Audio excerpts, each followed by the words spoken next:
სახელითა მამისათა და ძისათა და წმინდისა სულისათა ეს არის მესამე კვირა სულთმოფენობიდან და ვნახეთ უпроსორეთ მოვისმინეთ სახარება მათემახარებლის სადაც მოთხრობილი იყო მაცხოვრის მეორე სასაულზე როცა მან განრღვეული საწოლ სარეცეს მიჯაჭული ადამიანი განკურნა სასაულები ბევრი ქონდა მაცხოვარს ესეც ერთ-ერთი მათგანია უბრალოდ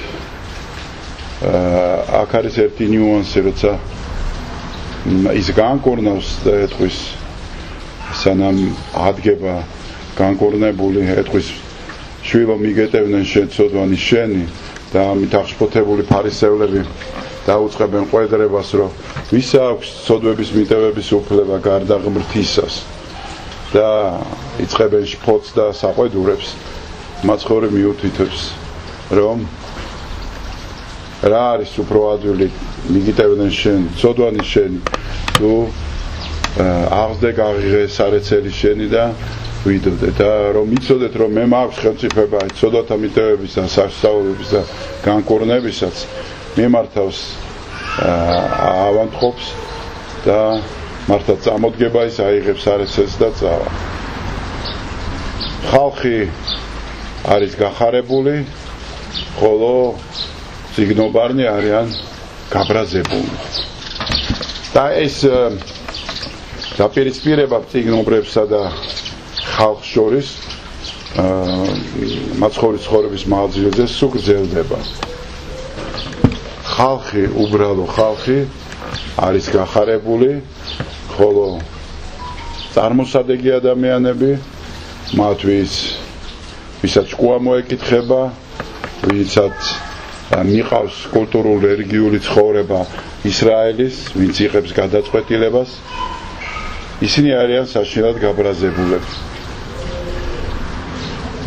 და ვხედავთ რომ ამ დაპირისპირებას მაცხოვარი არათუ ხელს არ უშლის და აღმოფხურის არამედ პირიქით ხშირად ისე იქცევა რომ გაღვივდეს ეს დაპირისპირება და გვაფიქრებინებს მშვიდობის მოყვარული და მშვიდობაზე სიმშვიდეზე და არაშფოთზე ესეთი ქადაგებელი ადამიანი როგორც შეიძლება პროვოცირებდეს სულ არეულობას ხო იმიტომ შფოთი იქნებოდა ისრაელში და ამ შფოთის გამო იყო რომ ის შემდეგ მოგვიანებით დააპატიმრეს და შფოთის გამო აცვეს ჯვარს რთულია ეს ამ შეკითხვაზე პასუხის გაცემა მაგრამ რეალობა ეს ფაქტია რომ ესე ხდებოდა იმიტომ რომ მაცხოვრის სიტყვები მისაღები იყო გასახარებელი იყო ხალხისთვის რომელიც არ იყო დასრულებულ მდგომარეობაში ხალხი რომელიც მზად იყო განვითარებისთვის ხალხი რომელსაც არაფერი არ უნდოდა გარდა იმისა რომ რაღაცა სიხარული მიეღო ამ ცხოვრებაში და იყვნენ ფარისევლები წიგნობრები რომლებსაც ძალაუფლება ეპყრათ ხელში და ამ ძალაუფლების გამყარებას მუდამ ჭირდებოდათ და ყველაფერი რაც ამ ძალაუფლებას ხელს უშლიდა რასაკვირველია მათ პირად წრებად იღებდნენ და ამ მხრივ ფაქტიურად მაცხოვარი უპირისპირდებოდა რელიგიურ მოვლენას ისრაელში და ჩვენ თუ რელიგიურად შევხედავთ ამას დავინახავთ რომ არ იყო ის რელიგიური მოვლენა რასაც ისრაელში იმ დროს ადგილი ჰქონდა სუფთა მართალი და ჭეშმარიტი ვინაიდან ამ ხალხმა რაღაც სხვა რელიგია შექმნა რაღაცა სხვა ხედვა შექმნა ღმერთისა რომელიც განსხვავებული იყო ღმერთსა და ადამიანის შორის არ განსხვავებული იყო იმისგან რასაც ღმერთს უნდოდა რომ შეექმნა და აი მაცხოვარი მოდის და სწორედ აი ამ ფსევდორელიგიურობას, ფსევდოსიკეთეს, ფსევდომოღვაწეობას, ანუ სიყალბეს დაუწყო წინააღმდეგობის გაწევა. და აჩვენა, რომ სიმართლე და ჭეშმარიტება არის ძალიან მარტივი და მარტივად მისაღებია. არ არის ამისთვის საჭირო ათასობით კანონის ცოდნა, არც ბიბლიის ზეპირად ცოდნა. და ეს გამოხატა კიდევაც თვითონ ორ მცნებაში, რომ თავარი არის გიყვარდეს ღმერთი და გიყვარდეს მოყვასი შენი. აი ამ ორ მცნებაზე არის მთელი სახარება აგებული და მთელი ღმერთსა და ადამიანის ურთიერთობა ამბობს უფალი. იცით რა არის? ებრაელებს აქვთ 634 კანონი დღემდე შემორჩენილი, რომელიც მართალმა ებრაელმა უნდა შეასრულოს თუნდა იმას, რომ იყოს ღვთისთვის სათნო ადამიანი. და ქრისტე აი ამის საწინააღმდეგოა, ამ წესების, ამ დადგენილი ნორმების, ამ რაღაცა საერთო ყალიბში მყოფი რელიგიურობის ყველაფერიც რაც შტამპავს და არ განასხვავებს ერთმანეთისგან, ყველაფრის წინააღმდეგია მაცხოვარი. მას არ უნდა რომ ერთი სახე ქონდეს ყველა ადამიანს, ერთ რაღაც მწყობში იდგნენ და იარონ, ყველას ერთნაირი ცხოვრება ქონდეთ. აი ნახეთ, ცოდვილებს ისე ელაპარაკება როგორც მართლებს. ვერ ნახავთ რომ ცოდვილს ამხელდეს მაცხოვარი, ხო? ზაქესთან მივიდა და არ უთქვია რომ შენ ხარ მომპარავი, მტანჯველი, ესე არ უთქვია არაფერი. რომ დაინახა მისი სურვილი, რომ მასთან ყოფნა უნდა და იყო კიდევაც. და აღარც იყო ცოდვებზე ლაპარაკი. ნახა სამარიტელი დედაკაცი, რომელსაც უთხრა რომ ქმარი მოიყვანე დაგელაპარაკები, უბრალოდ 5 ქმარი, მაგრამ არ უთქვია რომ შენ ეს ქმარები გაყარე ახლა დადექი ესეთ გზაზე, მოინანიე, დაემხე და არაფერი არ უთქვას. უბრალოდ თავისი ისეთი მდგომარეობა იყო აქვს და ისეთი ძალაუფლება აქვს მაცხოვარს, როცა ის ესაუბრებოდა ცოდვილს, ის ამ სირცხვილს არ გრძნობდა. პირიქით ადამიანი გრძნობდა მიტევების სიხარულს. რატო უნდათ ამ ცოდვილ ხალხს მასთან ყოფნა? აი ყველანი ვართ ცოდვილები. ხო ვართ? ვისთან გვიხარია ყოფნა? ვინც არ მიგვითითებს ამ ცოდვილობაზე, ვინც არ გვირთყავს თავში ყოველდღე, ვინც არ რაღაცა სიმართლის პედესტალიდან გველაპარაკებს, არამედ იმასთან, ვინც ჩვენ გვაღიარებს როგორც ადამიანს, შემდგარ პიროვნებად. ესმის ჩვენი ინდივიდუალური განსხვავებული მდგომარეობით, როგორც არ უნდა ვიყოთ. აი მაცხოვარია ესეთი. ესმით ყველა ვინც იყვნენ მოდიოდნენ მასთან, ხო ხედავთ? ვინ არ მოდის, ვინც გაჯიქებულია და იცის რომ თვითონ უფრო კარგია ვიდრე სხვა, ვინც ზევიდან უყურებს სამყაროს, ვინც ხვებს უყურებს ზევიდან. ვინ არ მიიღეს ქრისტე? ამ ხალხმა სწორედ ვისაც ვინც იცოდა და ფიქრობდა რომ ჯული ჩემშია, თქვენ რა უნდა მასწავლოთ საერთოდ? მე გეტყვით რა არის კარგი, რა არის ცუდი. ეხლა წაყვალთ თქვენ ყველანი და გააკეთებთ იმას, რა არის კარგი, რა არის ცუდი. სადაშორის ჩვენ ეკლესიაშიც გვესმის, ხო? აი ესე დამოძღვრები, თითის ქნევები, რომ აი ესე უნდა გააკეთოთ, ისე უნდა გააკეთოთ. ეს არის კარგი და ესე მოიქცევით. ის არის ცუდი და ისი არ მოიქცევით. და იწყება აი ესე დაყოფა ადამიანების ცოდვების მიხედვით. ამ დროს ქრისტეში ყველანი ერთიანდებიან, იმიტომ რომ მაცხოვრის სიყვარული ფარავს შენ სისუსტეებს. მაცხოვრის ძალა, კაცთმოყვარეობა ფარავს ყველაფერს შენსას, რაც შენ არ გივარგა. არის ესეთი ბუდიზმი, თქვენ ძალიან კარგად იცით, ხო? მიმდინარეობა ინდუიზმის ერთ-ერთი მთავარი, ძალიან პოპულარული. აი იქ მაგალითად არის ვარჯიშები, რომლის კეთების შემდეგ შენ მიაღწევ ნირვანას, ხო, იმ მდგომარეობას. ნათელ მდგომარეობას, რომლისკენაც ისინი ილტვიან. და იქ ღმერთი არ არსებობს. ანუ შენ გაქვს წესები და ამ წესებს თუ შეასრულებ კარგად, სწორედ, მოიქცევი, ივარჯიშებ, მოხვდები ამ ლოტოსის იმაში. მდგომარეობაში განირიდები და განხვალ შენ დეპერსონალიზაცია მოხდება და განრღვევი შენ სამყაროში. ესეთია მათი წარმოდგენა. ანუ იმას ლაპარაკობ, რომ შენეზეა ყველაფერი დამოკიდებული, რასაც გააკეთე, იხილავ თუ არა იმ ნათელს, თუ მოხდები თუ არა იმ სინათლეში. და ქრისტიანობაში ესე არ არის. აი ქრისტე გეუბნება, რომ სულ ყველაფერი მე ვარ. შენი მხოლოდ ნებაა საჭირო. შენი მხოლოდ გულის გახსნაა საჭირო. აი ყველაფერი მე ვარ. შენი ტკივილიც მე ვარ, შენი სისუსტეც მე ვარ. შენი სიხარულიც მე ვარ. შენი ტანჯვაც მე ვარ.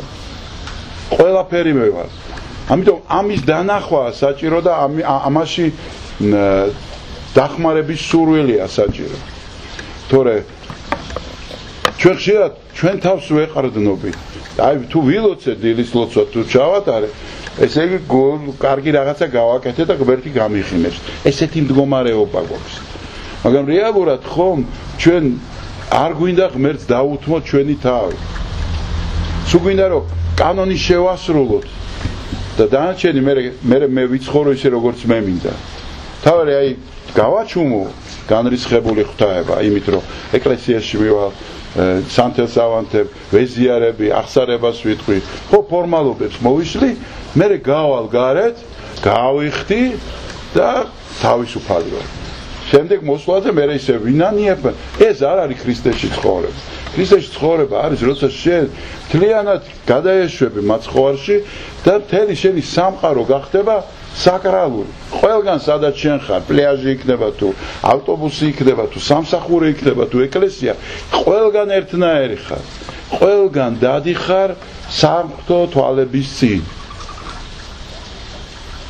აი დღეს კამერები აყენია და იქ არ გაიარო დაგინახავს, აქ არ გამოიარო დაგინახავს. ღმერთი რომ დაგინახავს, რომ არ გვერდა უბედურება შეიძლება მოუტანო ადამიანს, იმაზე არ ვფიქრობ. გესმით?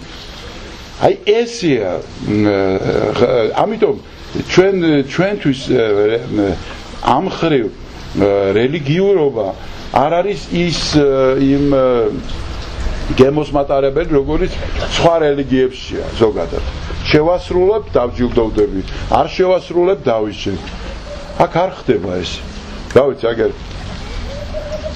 უამრავი კიბის აღწერელი აღწერა ივანე კლემაკის ხო თავის ხატით როგორ ადიან ბერები ამ 30 საფეხურიან კიბეზე და ეშმაკები როგორ ყრიან ამათ. ანუ მოღვაწე ბერებიც ვიდიან ჯოჯოხეთში. ამ დროს ვიღაც ავაზაკით 15 წამში ხდება 64-ში მაცხოვრის სიტყვები. ვერ გაიგებ თავდაყირა ყველაფერი. რატო? იმიტომ რომ ღმერთის ხელშია ყველაფერი. ანუ შენი ეს ცდილობები არაფერს არ ნიშნავს. რეალურად ბოლო-ბოლო არაფერს არ ნიშნავს.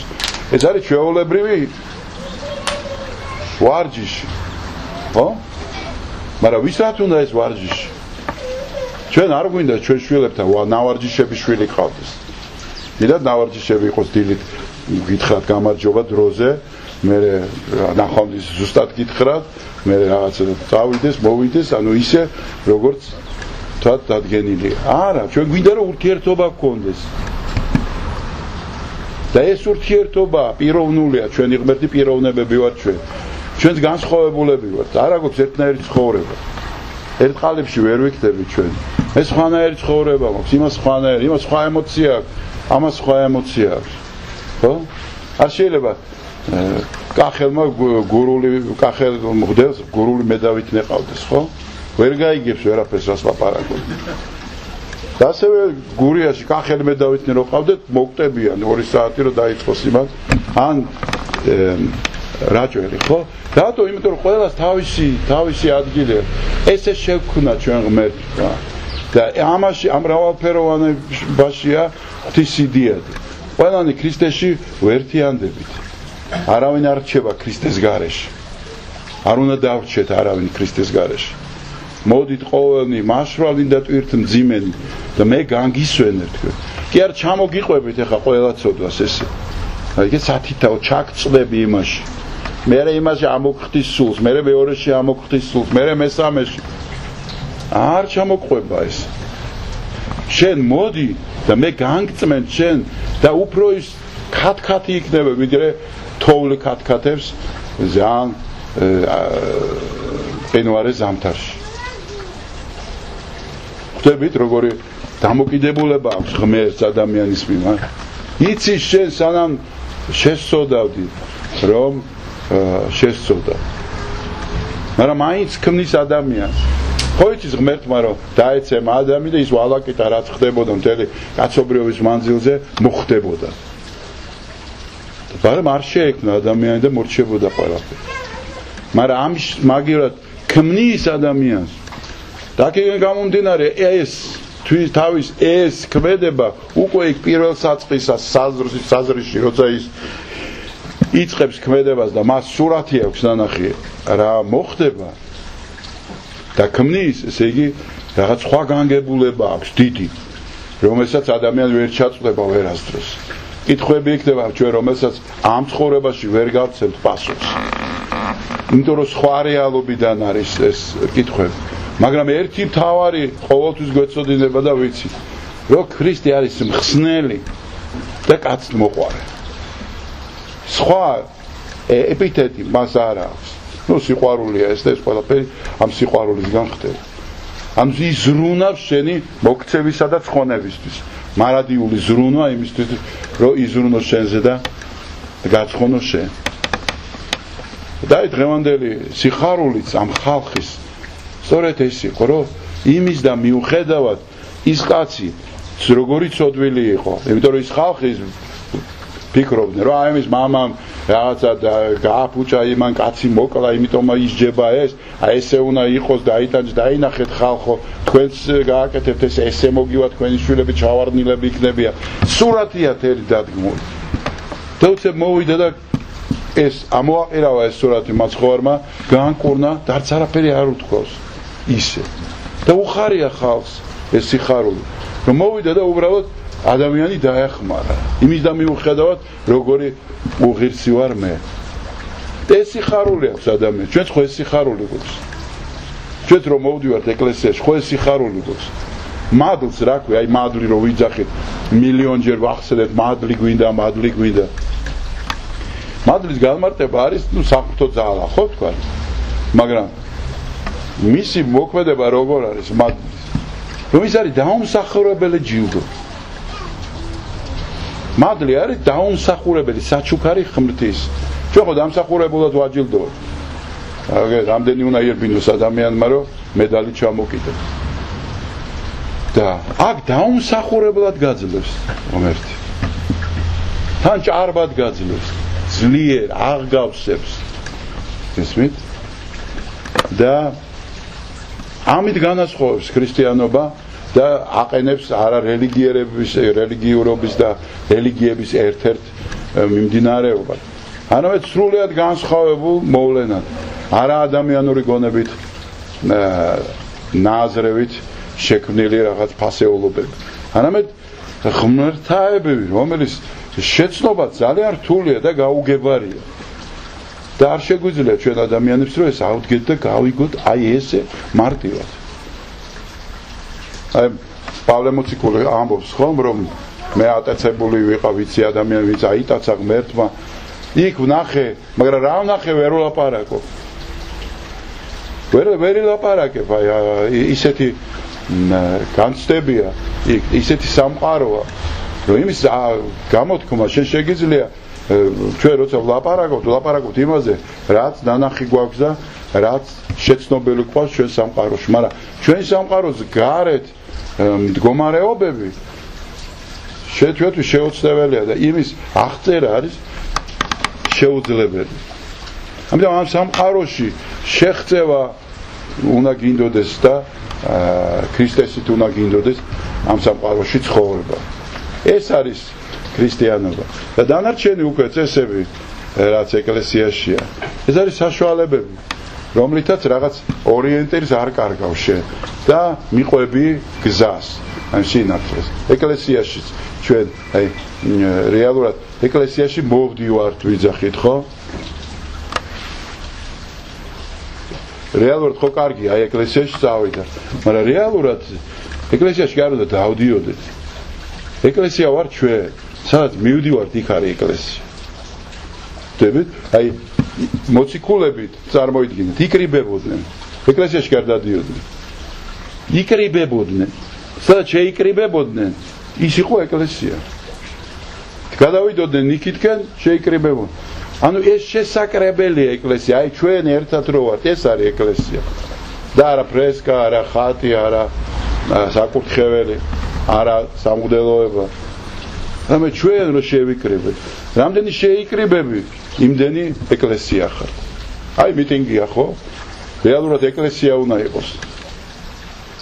უნდა იყოს რო არ იყოს სიძულვილი განძღვა გინება სადაც იკრიბები ქრისტე უნდა მიიტანოს და თუ ქრისტე არ მიგავთ ფუჭია ის გადასაყრელია ფასეულობა რომელიც გზა რომელიც ეკლესიამდე არ მიდისო ხო გახსოვთ იმ კინოში რო აზრი არ აქვს ადამიანურია თან გრევადი და მსხრევადი ამიტომ სადაც ვიქნები ჩვენ ეკლესია ვეცადოთ იქ იყოს იმ სიყვარულის მოფენით რომელსაც ჩვენ გავფენთ ჩვენი ურთიერთობებით ერთმანეთში ურთიერთობებით სასაუბრო თემებზე გესმით იმ ფასეულობებზე რომლისთვისაც ვიკრიბებით რაც ჩვენ გვინდა ეს უნდა იყოს სულ ღრმად რელიგიური კულტურულიც არ არის ცუდი ლამაზი კონცერტის ნახვა თქვათ ხო მუსიკალურის გამოფენა ეს საფრთხო